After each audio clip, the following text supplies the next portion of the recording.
नमस्कार दोस्तों, crime stories YouTube channel पर आपका स्वागत है। मैं विजय चौहान आपका स्वागत करता हूं। दोस्तों, मैं आज आपको अपराध की उस वारदात के बारे में बताने जा रहा हूं। चलिए दोस्तों, इस वारदात को विस्तार से जानते हैं। रोज की तरह 27 सितंबर 2016 की सुबह किरण रावत अपने कामकाज में लग चुकी थी। सुबह 6 बजे उनके मोबाइल फ़ोन की घंटी बजने लगी तो उन्हें भी हैरानी हुई कि इतनी जल्दी किसने फ़ोन लगा दिया।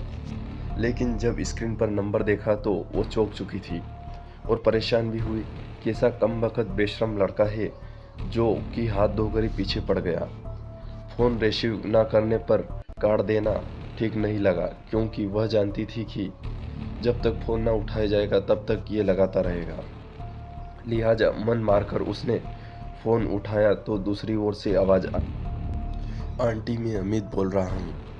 अभी अभी उज्जैन खेड़ा से आया हूँ।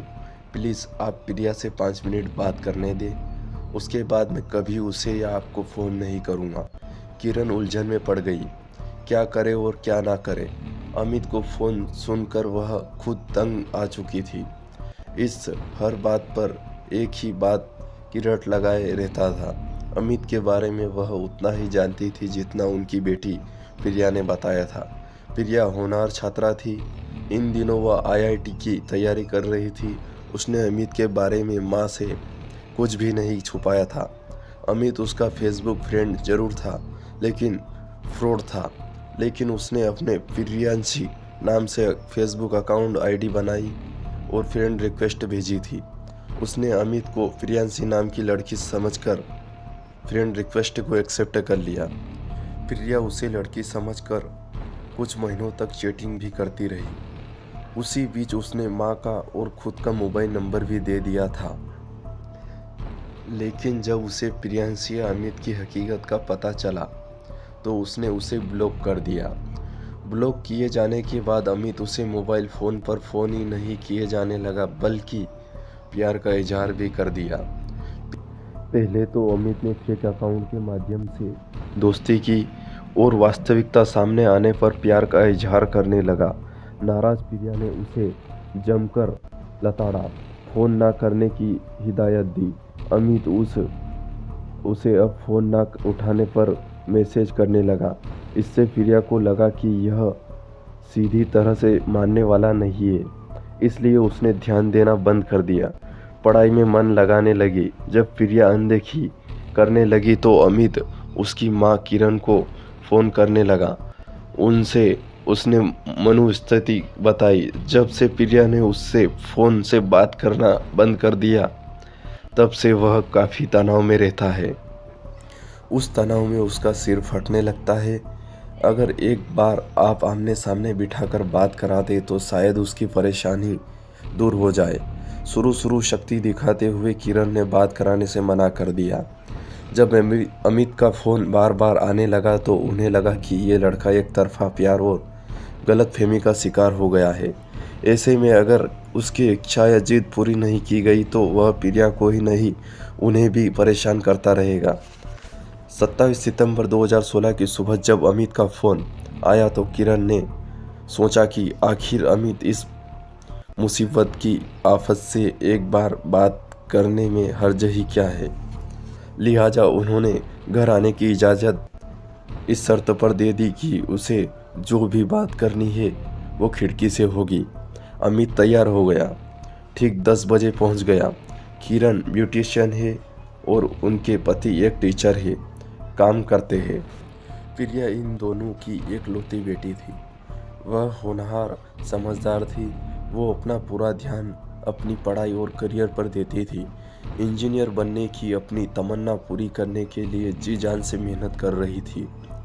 एलन कोचिंग इंस्टीट्यूट से कोचिंग ले रही थी। गीतानगर इंदौर का रिहायशी इलाका है। यह तीनों सदस्यों वाला परिवार आराम से रह रहा था। प्रिया का अधिकांश समय अपनी पढ़ाई में बीतता था। दिन में कुछ समय फेसबुक पर बिता लेती थी। फेसबुक इस्तेमाल करते समय क्या क्या सावधानी रखना चाहिए वह जानती थी, इसलिए अनजान लड़कों से वह दोस्ती नहीं करती थी या किसी भी अनजान व्यक्ति से दोस्ती नहीं करती थी। सुबह 10 बजे अमित पहुंच गया। पेशे से अमित एक सॉफ्टवेयर इंजीनियर उसे यह तो पता ही है कि अपनी प्रेमिका से कैसे बात करनी है। खिड़की के पास तो आ पहुंचा और वह उसी का सहारा लेकर अंदर भी जा सकता है। उसने ऐसा सोचा और उसने ऐसा ही कर दिया। वो अंदर जा पहुंचा।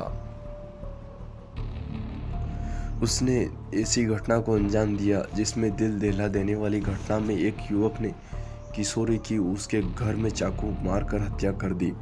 पीड़िता 16 वर्षीय प्रिया रावत को हमलावर ने 12 बार चाकू मारा था। घटना मंगलवार को हुई।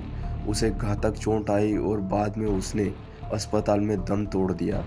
हत्यारा 24 वर्षीय अमित यादव एक इंजीनियर का छात्र था जो एक नकाबपोश प्रेमी है जिसने फेक प्रोफाइल बनाने के बाद फेसबुक पर लड़की से दोस्ती की थी, जहां उसने शुरू में एक महिला के रूप में पेश किया था, लेकिन उसने उसे बाद में प्रिया को इसका खुलासा किया था।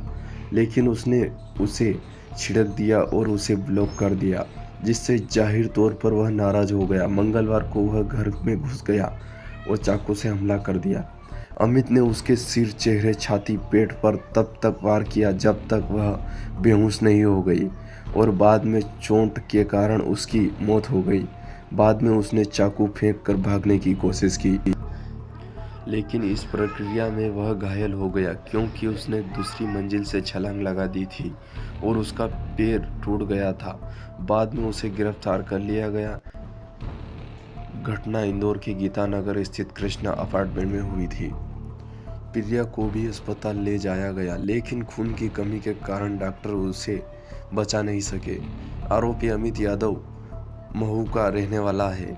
जानकारी के मुताबिक जब तक उन्होंने दस्तक दी थी तो प्रिया की मां किरण रावत ने दरवाज़ा खोला।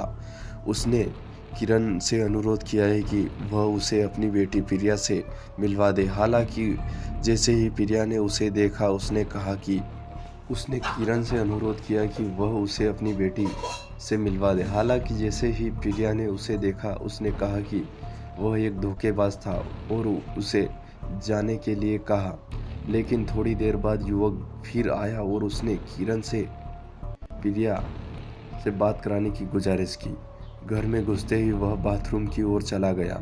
अचानक उसने हाथ में चाकू निकाल लिया और प्रिया पर वार करना शुरू कर दिया। चाकू लगने से उसकी मां किरण भी घायल हो गई। प्रिया गंभीर रूप से घायल हो गई। घटना की जानकारी स्थानीय लोगों ने पुलिस को दी।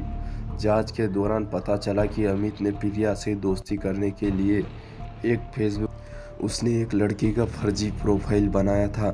जब उसे पता चला तो उसने फेसबुक पर ब्लॉक कर दिया था। हालांकि वह उसका पीछा करता रहा। शुरू में उसने एक लड़की के रूप में पोज दिया और इसलिए प्रिया ने अनजाने में उसके साथ जानकारी साझा की। उसने उसके घर परिवारों और उसके माता पिता के फ़ोन नंबर के बारे में भी जानकारी दे दी। बाद में उसे जब पता चला कि यह एक नकली प्रोफाइल है और युवक के इरादे कुछ और है तो उसने उसे ठुकरा दिया। यह संदेह है कि जैसा कि उसने उसे छिड़क दिया था, उसने शत्रुता का पालन पोषण किया और लड़की को मारने का फैसला किया। पुलिस को संदेह है कि मामले में आगे की जांच जारी है।